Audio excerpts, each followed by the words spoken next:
Hey guys, so talking to you from my car today. Ooh, that sun is creating quite the interesting shine on my face. So I wanted to talk a little bit today about money having an energy, and I have a lot of notes on that, but I had something else that came to mind. So I'm going to get to that, but I was listening to a podcast the other day, and on the podcast, the host said, when you get money that comes from a place of hurt, that is money that can represent freedom, but it represents also the hurt and the loss. And you either push it away or do something that makes no sense to you, so you eventually lose it. And the recommendation was to save it and do nothing, or pay after you pay off your debts, and do nothing for 6 months to a year. So, and then also who you are determines what you have and what you get to keep.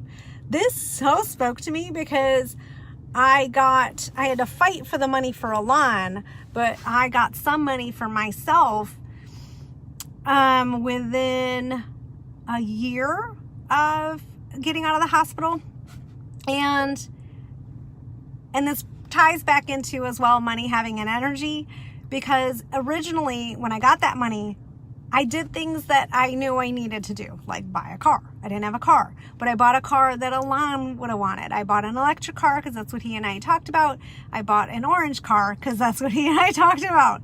And then the other, issue is the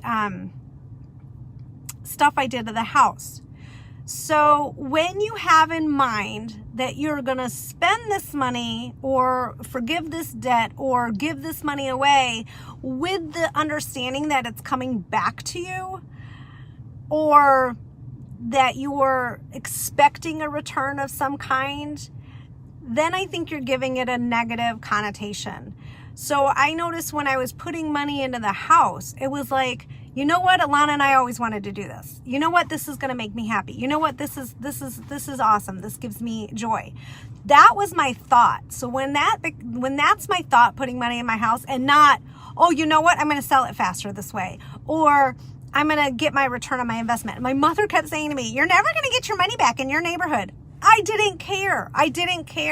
And because of that, I've gotten far more enjoyment for my house than I would have had I been like, I'm going to add this bathroom because that's going to help the resale value. So in dealing with money, if you're not clear about your expectations and your intentions with it, that's where you can get into some trouble. So I went to the dentist today, and normally I hate going to the dentist, mostly because it wasn't a priority, because although I like to put my health as a priority, my dentist is super expensive and doesn't take insurance. But he's so good. I tried to avoid that expense, and I tried all these other dentists, and they were just trying to sell me a bill of goods. This guy is a trustworthy dentist, and that's hard to find. And today he gave me a little infrared, instead of using radiation, x-rays. He used this infrared machine, and it was all free because they're training on it, and there's nothing wrong with my teeth, which is awesome.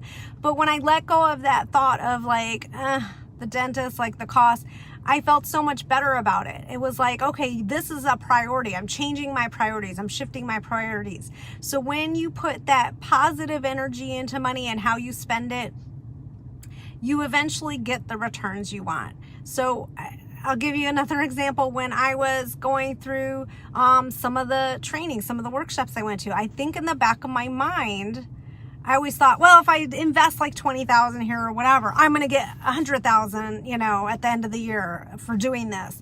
And that is just the wrong mindset. So that actually puts you in more of a poverty mindset. So when you let go and hey, you know what? Money, what you put out there will come back to you. If you put it out there with that creator mindset, that positive intention, with the lack of ego, with coming from your heart, coming from a sense of purpose, you're going to get it back. It might not look like what you think it's going to look like, but you're going to get it back. So that's my part one on my money as an energy Monday, and I'll finish part 2 next week. Thanks for watching.